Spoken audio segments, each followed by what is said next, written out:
Dear student, most welcome again in Surprise Online Learning Classes, class 8 English chapter 1 part 2 का जो कुछ question answer बचा हुआ है और प्लस पार्ट 3 के वीडियो के बारे में हम इस पार्ट में देखेंगे। ठीक है, आइए क्वेश्चन नंबर 2 तक हमने करवा दिया पेज 15 का। अब आते हैं सीधे question number 3। What job did Hans Wolf and Jim McPherson have when they were not soldiers. Soldiers यानी सैनिक, आर्मी ज्वाइन करने से पहले वो लोग क्या क्या थे। तो बता दें आपको कि हैंस वुल्फ जो कि जर्मनी का था, प्लेड सिलो फ्रॉम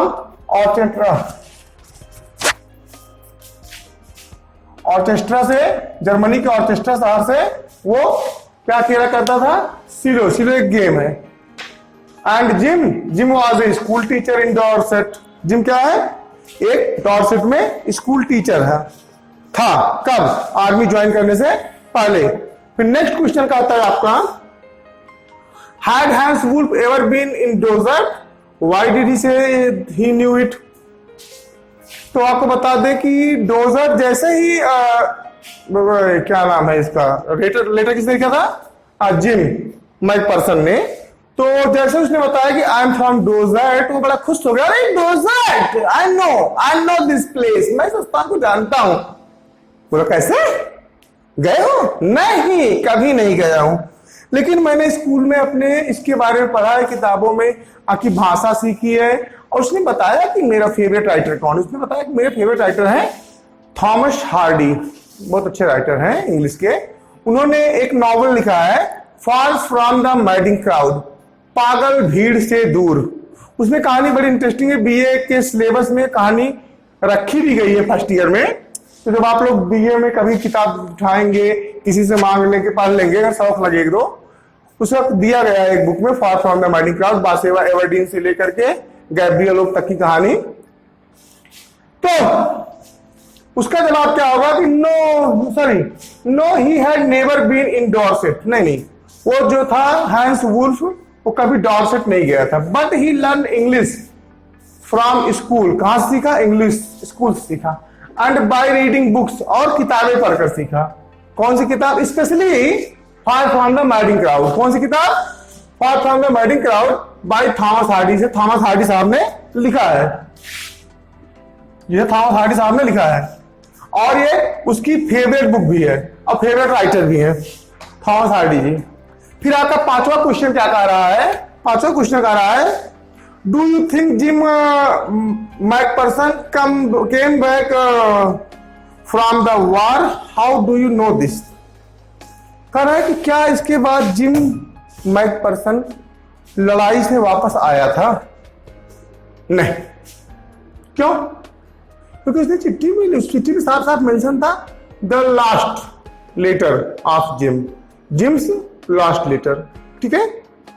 दूसरी बात यह कि हाँ, उसके बाद उसकी पत्नी यानी कि जो भी नाम है कोनी मैकपर्सन, को कोई और लेटर रिसीव भी तो नहीं हुआ था। तो आप इसका जवाब लिखेंगे, no he did not come back from the war. वह कभी वार से वापस नहीं आया। As it was written on the letter लिखा था जिम्स लास्ट लेटर। आप देखेंगे लिखा होगा जिम का अंतिम पत्र। और उसके बाद अपनी बात को साबित करने के लिए हम कहेंगे, also his wife did not receive any letter.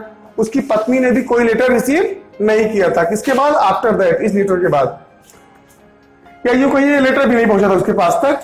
Her neighbours and nurses also inform that nobody went to meet her ever. यद्यपि आपको बता दें कहानी में कुछ और भी घटनाएं घटी थी, जैसे इसके घर में आग लग गई थी, कोनी मैकपर्सन के घर में, पति वापस नहीं आया था, वो घर में थी, कैसे आग लगी ईश्वर जाने। कहानी में आप पढ़ेंगे तो आपको पता चलेगा कि कोनी जो है सोचती थी कि बिजली का बिल महंगा होता है, इससे अच्छा हम क्या जला के रखें घर में, मोमबत्ती जला के रखें, कैंडल जला के रखें। तो कैंडल जला के रखने के चक्कर में ही शायद आग लगी हो। चूंकि कोनी जो है काफी डिस्टर्ब आने लगी थी, तो इसलिए पता नहीं चला। जिस समय आग लगी वो घर में थी। जैसे तैसे उनको घर से निकाला गया, उनको शिफ्ट किया गया एक नर्सिंग होम में। और नर्सिंग होम में कई साल बिताते हुए वो लगभग कहानी में आपको ऐसे दिया गया है 101 साल यानी 101 ईयर की हो गई थी। ठीक है ना। लेकिन स्टिल कोई इससे मिलने नहीं आया, कोई नहीं मिलने आया। अगर जीवित होते उसके पति यानी कि आपके मैकपर्सन जी, तो डेफिनेटली उससे मिलने आती। तो आपका जवाब है her neighbours and nurses also inform that not, not मतलब nobody, so nobody went to meet her ever, कभी कोई उससे मिलने नहीं गया। ठीक है, अब हम आते हैं पैरा 3 पे। अब उसने पूरा लेटर पढ़ लिया, लेटर की पूरी कहानी पढ़ ली, आपने भी पूरी कहानी हमसे सुन ली, शायद सबके सारे 5 क्वेश्चंस के आंसर भी हो गए हैं।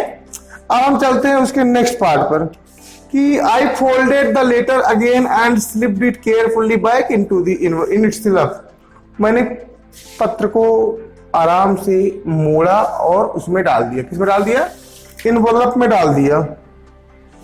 फिर मैं रात भर सो नहीं पाया, राइटर रात भर सो नहीं पाया।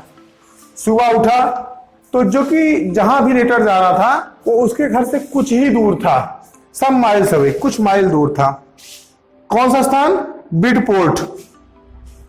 बिडपोर्ट वो निकला तो मैंने वहां पर एक लड़का जब बिडपोर्ट पहुंच गया, कोई लड़का कुत्ता घुमाने निकला तो उससे पूछा, तो कौन सा एड्रेस पूछा? वही जो उस पर मेंशन था कि हाउस नंबर 12। तो हाउस नंबर 12 कहां?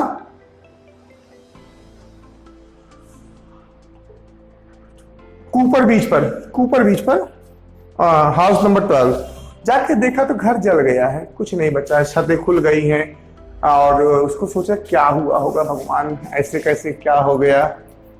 तब उसके पड़ोस में गया तो उसमें भी एक बूढ़ी औरत थी, उसने बताया पूरी घटना के बारे में। घर में आग लग गई थी, शायद इसके कैंडल से आग लगी, पता नहीं चल पाया किससे आग लगी, लेकिन लोग कहते थे कि वो बिजली से ज्यादा कैंडल जलाने में यूज करते थे। उसे मानना था कि बिजली बहुत महंगी है, बिल बहुत महंगा आता है।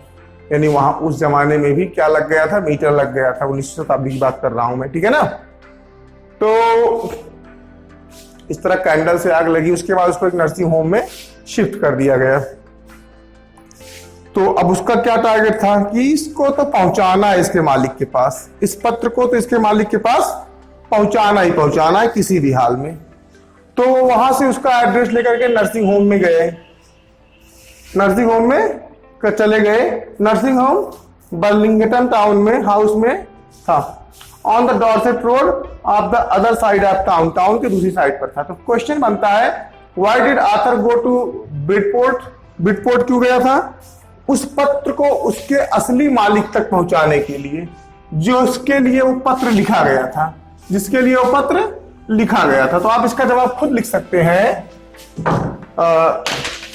जब डस्टर ना काम करे अच्छे से या थोड़ा प्रॉब्लम हो तो आप जो है इस तरह के कपड़ों को यूज कर सकते हैं बोर्ड को अच्छी तरह साफ करने के लिए, स्पेशली कॉटन क्लॉथ। ओके, ये अलग से जानकारी है, पार्ट से अलग।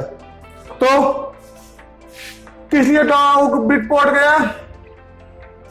तो आप कहेंगे आंसर में कंप्रीहेंसिव चेक नंबर डालेंगे आप। Why did the author go to बिडपोर्ट?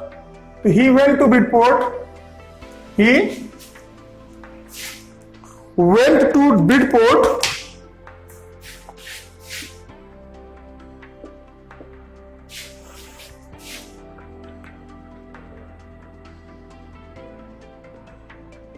to hand over the letter, hand over the letter to its owner, यानी जो उस लेटर की हकदार थी उसके पास पहुंचाने के लिए। How old was Macpherson now? She was 101 year old. जब हम कहानी पढ़ रहे हैं उस समय की बात है। तो आप कहेंगे सी वॉज 101 ईयर्स ओल्ड। कब? दैट टाइम, उस समय वो 101 ईयर की थी। वेयर वाज सी? तो वो कहां रखी गई थी? तो आपने पढ़ा था कि she was in the nursing home now, she was in nursing home then, she was in nursing home. क्यों? क्योंकि उसका घर जल गया था। She was in nursing home. और नर्सिंग होम कहां है?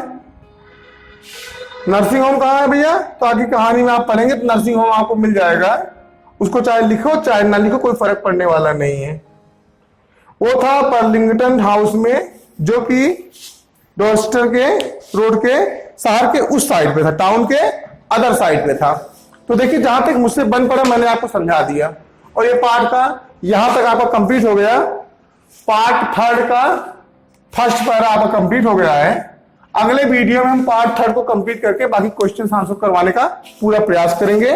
अगर आपको मजा आया हो, भैया सच में बता रहा हूं, थोड़ा मेरे पर मत जाना, अपनी पढ़ाई को देखना। अगर सच में मजा आया हो तो एक बार जोर से बोल दो, भारत माता की जय। Keep watching, keep learning. जय हिंद, जय भारत।